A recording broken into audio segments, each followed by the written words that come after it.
안녕하세요. 동양일보TV 뉴스 브리핑 시작하겠습니다. 27일 윤석열 대통령은 이날 오후 용산 대통령실에서 한덕수 국무총리와 주례회동을 갖고 야당이 강행 처리한 양곡관리법 대응 방안과 관련해 긴밀한 당정 협의를 통해 의견을 모아달라고 당부했습니다. 대통령실 관계자는 기자들에게 여당이 우리의 국정 파트너이기 때문에 여당과도 긴밀히 협의해 반영하라고 지시를 내린 것이라고 설명했는데요. 이어 제의 요구의 통상 절차를 나열하며 정부가 신중하게 접근하고 그 과정에서 농민분들뿐 아니라 농민단체의 여러 의견도 수렴하고 있다고 부연했습니다. 지난 23일 야당 주도로 국회 본회의를 통과한 양곡관리법 개정안은 쌀 수요 대비 초과 생산량이 3%에서 5%이거나 쌀값이 전년 대비 5%에서 8% 하락할 때 정부가 초과 생산량을 전량 매입하는 내용을 골자로 합니다.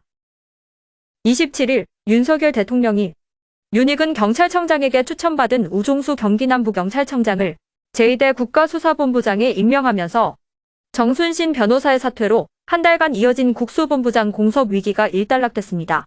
당초 검사 출신을 염두에 뒀던 윤 대통령이 경찰 내부 인사를 기용한 데는 수사지휘부 부재 장기화에 따른 부담, 비경찰대 출신, 탁월한 수사 역량, 내부 신망 등을 두루 고려했다는 후문인데요.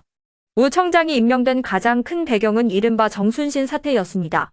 아들의 학교폭력이라는 돌발 변수로 빚어진 국수본부장 공석 사태를 더는 방치할 수 없다는 대통령실의 판단이 있었던 것으로 보이는데요. 우 청장을 국수본부장에 추천한 윤익은 경찰청장은 외부 공모는 50일 정도가 소요되기 때문에 현 상황에서는 바람직하지 않다고 판단했다며 대통령실과 충분한 협의를 거쳐 내부 발탁으로 결정했다고 설명했습니다. 최민호 세종시장이 서울 여의도 국회 본원 앞에서 국회 세종회사당 건립을 위한 국회규칙안에 조속한 제정을 촉구하는 1인 시위를 강행했습니다.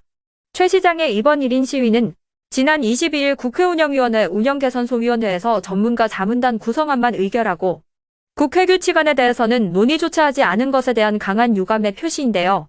그는 국회 세종회사당은 이미 연구 용역을 통해 기본계획까지 수립된 사항이라며 그런데도 전문가 자문단의 의견을 들어서 정한다는 것은 여야가 규칙 제정을 지연시키겠다는 것이라고 지적했습니다.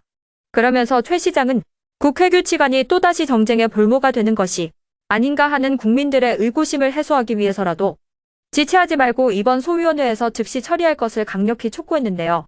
또 최 시장은 국회 운영개선소위 위원들을 만난 자리에서 설계와 시공을 일괄 입찰하는 턴키 방식으로 진행할 경우 공기를 2년가량 단축할 수 있다며 입찰 방식에 대한 국회 차원의 검토를 요청했습니다.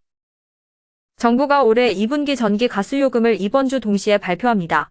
인상 여부와 오를 경우 인상폭 등 최종 요금안은 오는 31일 발표가 유력한 상황인데요. 한국전력공사와 한국가스공사 측도 요금안은 매번 분기가 시작되기 하루 전날 발표되곤 했다며 31일 발표를 기정사실로 했습니다. 전기요금은 인상폭의 핵심인 기준연료비에 대해 정부 내에서 아직 의견 일치를 보지 못해 요금 발표가 미뤄지는 것으로 알려졌고 특히 가스요금의 경우 올해 1분기 동결돼 2분기 인상 압력이 커진 상태인데요. 그러나 이번 겨울 난방비 폭탄 사태를 맞으며 윤석열 대통령이 급격히 치솟은 공공요금에 대한 서민 부담 최소화를 위해 인상폭과 속도를 조절하라고 주문하면서 정부의 고심이 깊은 상황입니다. 유승훈 서울과학기술대 에너지정책학과 교수는 냉방과 난방 수요가 높은 여름철, 겨울철 전후인 봄철 2분기가 인상 최적기라면서도 하락세인 정부 지지율과 내년 총선이 변수인 상황이라고 진단했습니다.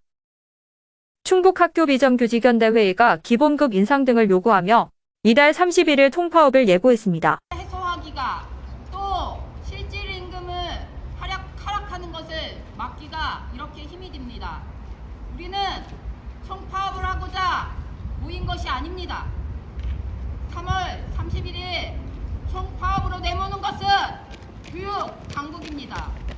27일 이 단체는 기자회견을 열고 치솟는 물가로 인해 실질임금 하락이 우려되는 상황에서 저임금에 시달리는 공무직과 비정규직의 기본급을 공무원 본봉 인상 수준보다 높은 2.7%에서 5%로 올려야 한다고 주장했는데요. 또 저임금으로 급식실 종사자들의 조기 퇴사가 속출하고 더 이상 신규 채용자를 구하지 못해 노동자들이 강도 높은 노동으로 또다시 산재 위험에 노출되고 있다고 덧붙였습니다. 도교육청 관계자는 파업이 이뤄지면 교육과정을 조정하고 대체 인력을 활용해 학부모와 학생 불편을 최소화하겠다고 말했습니다. 지금까지 동양일보TV 뉴스 브리핑이었습니다.